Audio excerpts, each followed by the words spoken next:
welcome back to the channel. I thought I might do a quick soldier's opinion on the Anvil Spartan as it is a dedicated military vehicle.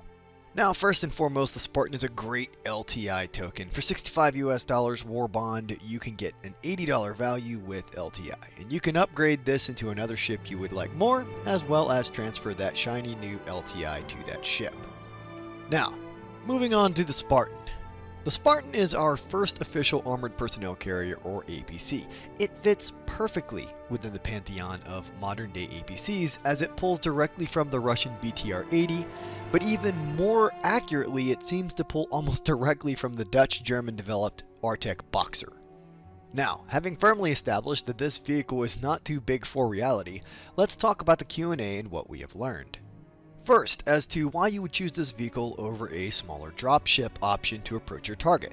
Well, there is no reason right now except for flavor, but in the future, weather will require ground approach, and enemy defenses will encourage you to approach on the ground as well. And to that point, the Spartan will have a lower signature than larger ships, and so you'll be able to get closer to your target undetected. For speed, it can travel the same as a ballista. It can travel at about 35 meters per second, or 78 miles per hour, or 126 kilometers per hour. I would like to say that that is fast for an armored vehicle. Very fast. For defenses, the Spartan carries 2 size 0 shields, and there are no plans currently for additional defensive capabilities such as smoke launchers. Additionally, there is not sufficient room to jam a small vehicle into the back, but I think you, the player, will maybe put that to the test. The top turret is driver controlled with no plans to add a secondary operator station.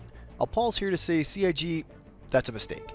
First, it's unrealistic for a vehicle this large. The BTR-80 and Boxer and all vehicles in this class in the real world have a gunners separate from the driver.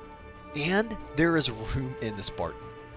For good news, you can absolutely sit in these infantry seats fully loaded with weapons, backpack, and armor, which is excellent, and there is an additional weapons rack for additional firepower. There is 1 gun wrap per jump seat, plus I believe 2 additional spots near the driver for a total of 10 long guns. The jump seats, however, cannot be flipped up to accommodate storage, but of course there is plenty of room to run box missions in the future if the weather prevents you from landing near the target. And finally, the ladders on the side don't work now, but they will in the future. I fully expect that we'll see many more variants based on the Atlas platform if the Boxer is any example.